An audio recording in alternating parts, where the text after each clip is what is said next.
es Cristo, ¿verdad? Hermanos, es hermosa la porción que se ha leído, es interesante. Dice la palabra de Dios que en ese entonces se hablaba un solo idioma en toda la tierra. Imagínese usted.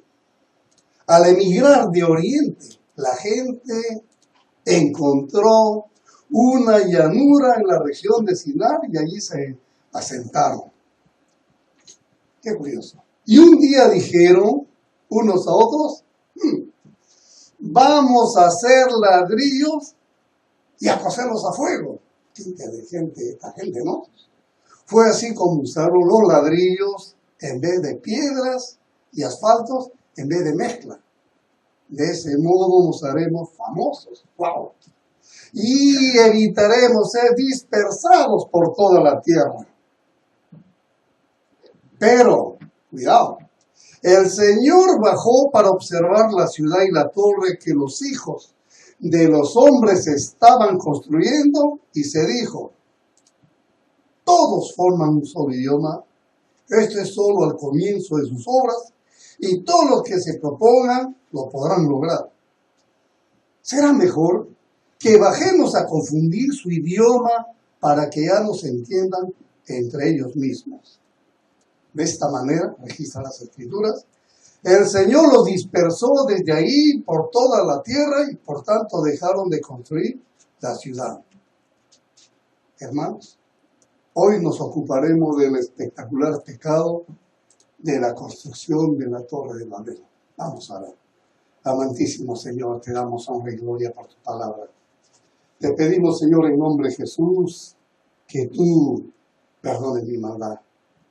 En las Escrituras están registradas, Señor, que si confesamos nuestros pecados, eres fiel y justo para perdonarnos y para limpiarnos de toda maldad. Padre, y si decimos que no hemos pecado, te hacemos mentirosos. Y tu palabra, Señor, no está en cada uno de nosotros. Por ello, Padre, te pedimos perdón y te pedimos que la sangre de Jesús siga haciendo ese efecto de limpiarnos cada día más y más y poder crecer a la estatura de ese varón precioso y perfecto que es tu Hijo. A Él sea la gloria, Señor. Amén. Si ustedes piensan que esto es demasiado distante, lo que se escribió, y es irrelevante para estos tiempos, hermanos, formúlense una pregunta. ¿De dónde vienen los idiomas del mundo? Y todos los grupos de personas. ¿De dónde? ¿Son el resultado del pecado? En este pasaje encontramos primeramente una cuestión desconcertante. Algo que desconcierta. Génesis 11 del 1 al 9 parece describir el origen de los idiomas. Pero en Génesis 10, retrocediendo una página más, advertimos que los pueblos y los idiomas ya estaban descritos antes de la Torre de Babel, en famosas naciones y clanes respectivos con sus propios idiomas. Ya está escrito. Luego tenemos en Génesis 11:1, que está en el pasaje, que dice, en ese entonces se hablaba un solo idioma en toda la tierra. El autor sabía lo que hacía. No olviden en el 11:1 lo que acaba de escribir en el 10:5. ¿Qué es lo que escribí en el 10:5? Mire conmigo. De estos, las costas de las naciones se dividieron en tierras, cada uno conforme a su lengua, según sus familias y naciones. Y si saltamos al 20 también nos dice, estos son los hijos de Cam según sus familias, según sus lenguas, por sus tierras y por sus naciones. Al menos habían pasado 2 versículos, hermanos, y encontramos lo que dice acá.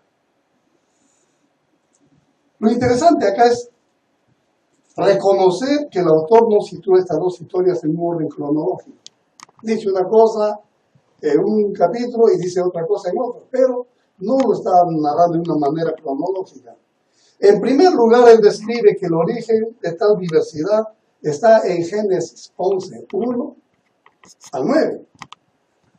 Algunas veces cuando uno tiene que hacer algo impactante para decir acerca de la causa de un suceso, lo manifiesta al comienzo del evento. Una vez y otra vez, y al final lo coloca también al final. Y aquí en Génesis 11, parece mentira que el autor ha querido impactar, diciendo que Dios bajó. Que este pueblo quería hacer algo. Una torre que llegara ¿a dónde? Al cielo. Es interesante, después del diluvio, Dios le dijo a Noé en Génesis 9:1, mire, sean fecundados, multiplíquense y llenen la tierra. Esto es lo que describe el capítulo 10. Esto sucedió cuando los pueblos y las lenguas se multiplicaron. Parecía el simple cumplimiento de una orden de Dios. Aparentemente parecía también obediencia de esta gente. Si nosotros vemos, parece que ellos están obedeciendo a todo esto. Luego en Génesis 1:9, donde hemos leído, podemos ver acá que nos lanzan una bomba. ¡Pum! ¿Por qué? No fue obediencia. Ellos no obedecieron al Señor. ¿Se dan cuenta? Aparentemente parecía que obedecían, pero no. Ellos se estaban expandiendo. Se estaban agrupando. Es por eso que Dios bajó y castigó, ¿qué cosa? Su desobediencia. E hizo imposible su agrupamiento.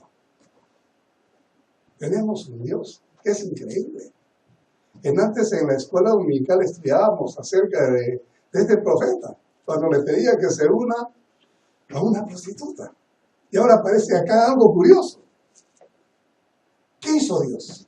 Confundió su lengua y dividió a la humanidad en muchos pueblos y lenguas.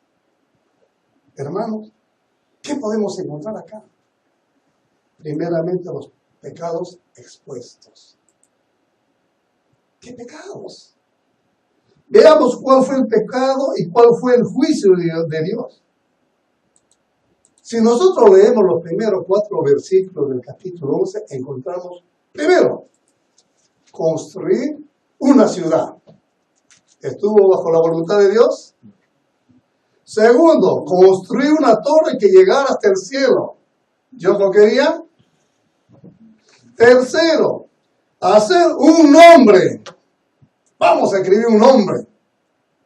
Cuarto, no ser dispersados por toda la faz de la tierra. Hermanos, la construcción de una ciudad es la manera de evitar de ser dispersados por toda la tierra. Ahí está el corazón de esta gente. Vamos a hacer una ciudad para evitar que nos dispersen. Y la construcción de una torre que llega hasta el cielo era la manera de hacerse un nombre. Yo algo. Mi nombre tiene que estar arriba. Era para llenar el ego del hombre. Los 2 pecados son, primeramente, el amor a los elogios. ¡Wow! ¡Qué buena torre que construyó esta gente! Y el amor por la seguridad. Siempre hemos dicho que nosotros estamos seguros en quién. En Jesús. En Dios. Y no en lo que el hombre puede hacer. No en lo que podamos hacer como grupos, hermanos. A muchas personas, créanme, les gusta que los masajeen el ego. Cuidado con el hombre. Por menos en un pedestal. Eso no nos debe de gustar nunca. El deseo de Dios para los seres humanos no es que nos encontremos nuestra dicha en ser nosotros alabados, sino que nuestra dicha resida en conocer quién es Dios en mi vida. ¿Quién es Dios en tu vida? No en tratar de ser ensalzados y levantados para que reconozcan mi nombre. Eso es lo que traemos de este mundo. La alabanza, la vanagloria, la petulancia, el ego, que nos inflen. El pecado del hombre es que luego del diluvio que fue, hermanos, una advertencia y una transgresión del hombre para Noé y sus descendientes, resultó que no era mejor de lo que antes había sido. ¿Por qué es que vino el diluvio? Realmente, por el pecado. La condición humana no ha cambiado desde Adán y Eva hasta estos días. Es la misma. Ellos decidieron por sí mismos qué es lo mejor. Y muchas veces no pasa eso con nosotros. Decidimos qué cosa es lo mejor para mí y no consulto a Dios. Por eso que está registrado aquí, hermano.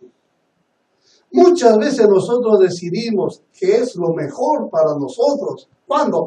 Cuando no consultamos a Dios, dejando de lado la gracia de Él. Y al final, ¿qué cosechamos? Consecuencias funestas. ¿Por qué me tuvo que salir mal estas cosas? Si yo lo hice lo mejor que pude. Hermano, no consultamos con el Señor. Y vemos que acá la Biblia registra las mismas consecuencias todo el tiempo con el hombre pecador. Y vemos también en este pasaje el pecado de Adán, está repetido. Versículo 5, mira lo que dice. Pero el Señor bajó para observar la ciudad y la torre que los hijos, dice, de los hombres estaban construyendo. Primero, se advierte que Dios los llama hijo de los hombres, o traducido de otra manera, los hijos de Adán. Esto están haciendo los hijos de los hombres. La construcción de una ciudad y la construcción de una torre. Similar a lo que hizo Adán y Eva. Se rebeló contra Dios y comió del árbol. ¿Consultó a Dios? No. ¿Consultaron estos hombres? Tampoco. Naturaleza adánica. Hermanos, y cuarto, muestra del desagrado hacia ese Dios eterno. Segundo, advierten lo que dice el versículo 5. Miren lo que dice el versículo 5. El Señor descendió para ver la ciudad y la torre. Descendió para eso. Hermanos, acá podemos ver que el autor se burla de la torre al decir que Dios tuvo que bajar para verla. Si Dios está arriba y tranquilamente pudo verlo, pero él usa estas palabras que Dios tuvo que bajar para verlas. Una manera curiosa. Esa torre está muy lejos de estar en el cielo. No estaba en el cielo, pero ellos dicen que estaban haciendo una torre para llegar al cielo. Y Dios no los quiso ver desde el cielo, porque estaba en el cielo. ¿Quién era? Era Dios. Él no quiso verlos de ahí, sino que bajó para poder verlos a ellos. Cuando nosotros queremos mostrar un carácter absurdo, de orgullo y vanidad, que intenta subestimar el carácter de Dios con nuestros pequeños logros, que muchas veces obtenemos, hermano, tomamos el peligro de ser sacudidos por Dios. Así que cuidado, cuando tengamos pequeños logros y querramos ponernos un nombre por lo que hemos logrado, Dios también puede bajar y vernos en esa manera. No debemos exaltarnos a nosotros mismos en nuestro ministerio, porque muchas veces podemos caer lo mismo, en exaltarnos en el ministerio. Ni quitar la gloria de Dios. Nuestro deber como creyente es solamente dársela todo el tiempo, ser humilde, la gloria para Él, no para nosotros. En todo trabajo que usted haga, hermano, no es para que usted escriba su nombre, sino es para que el nombre de Jesús sea exaltado. Observemos lo que dice el versículo 6. Todos forman un solo pueblo y hablan un solo idioma. Esto indica que Dios no está solo para dividir sus idiomas, sino que al hacerlo está para dividir un pueblo que era muchas veces soberbio. En muchos pueblos era soberbio. Por eso el versículo 7 dice, será mejor que bajemos ¿a qué? A confundir su idioma para que ya no se entiendan uno contra otros o entre ellos mismos. De esta manera Dios los dispersó sobre la faz de la tierra. Entonces la respuesta de Dios a la presunción, recuerde usted, y a la arrogancia del hombre fue hacerles que más difícil la posibilidad de comunicarse unos a otros y de comunicar sus planes. ¿Cómo sería Dios si nos ve a nosotros hoy en día orgullosos, soberbios, cada uno pagados de su suerte, que yo sé más que tú, que fulano sabe más que yo, y tantas cosas, y querramos hacer un trabajo? Y todavía utilizamos para la gloria de Dios. ¿Cree usted que el Señor no nos confundiría cuando cada uno lo hace con arrogancia, con petulancia, de ser visto por cada uno de nosotros? Seguro que sí. El Señor también va a confundir. Va a quitar y va a disminuir, hermano, porque eso no le corresponde al hombre, sino la gloria le corresponde solamente a Dios. Hoy en día sucede lo mismo. Dios ha construido en el mundo un sistema por el cual el orgullo de la diferencia del grupo de personas domina. Y hay veces nosotros mismos, mira, yo soy de tal país, yo soy de tal país, de tal país. Sacamos pecho por el país que somos y nos olvidamos que somos de la nación santa, comprados con la sangre de Cristo y que pertenecemos a los lugares celestiales. Pero ¿dónde nos ufanamos? Del país que vengo, el color que tengo, la posición que tengo. Traemos esas cosas, hermano. Hoy en día Rusia está interesada en dominar territorio de Ucrania por posición. Y ahí hay que tener cuidado, que también Dios puede confundir a estas personas, a este presidente, a estos políticos. Dios conoce el inmenso potencial de los seres humanos, ¿o no? Los conoce. Y Él nos ha dado una increíble libertad de límite donde empiezan nuestras obligaciones y donde terminan nuestros derechos, hermano. Eso tenemos que pensar siempre. Dios me ha dado libertad de hacer las cosas. Pero cuidado, ¿dónde comienzan mis obligaciones? ¿Dónde? ¿Y dónde terminan esos derechos que estoy reclamando? Tengo que ser consciente. Dios no actuó caprichosamente al confundir la lengua de este pueblo. Lo permitió, ¿sabe? Por una razón, y esa razón forma parte de su plan. Nosotros no entendemos los planes de Dios, pero tenemos que someternos a la voluntad de Él. Y este castigo de dividir las lenguas sirvió, aunque le parezca mentira, para magnificar el nombre de Cristo Jesús. ¿Por qué? Encontramos ahora cristianos protegidos. La división que hizo Dios del mundo en diferentes idiomas dificultó el desarrollo de un Estado global, créanme, monolítico y anticristiano, que podrían exterminar. Y en la palabra del Señor ahora, ¿qué nos dice? Ir por el mundo y hacer discípulos, empezando de dónde? De aquí, yendo más allá y terminando más allá. Ahora es la gloria de Jesús. A menudo pensamos que la diversidad de idiomas culturales y de pueblos y de estados políticos es un impedimento para la evangelización del mundo. Nosotros mismos, yo no puedo hablar el inglés. ¿Cómo voy a llevarle a estas personas inglés? Estamos en un país, hermano, donde el idioma para nosotros es el inglés. Y si usted va a un hospital a visitar a un hermano porque está enfermo y ve a una paciente que está ahí también postrada y habla el inglés, háblele usted de la palabra de Dios, háblele. Ya no hay impedimento de lengua, porque el que va a intervenir va a ser el Espíritu de Dios para motivar a esa persona y para que usted sea un instrumento precioso. ¿O no es así? Ya no hay impedimento. Dios no lo ve de esa manera.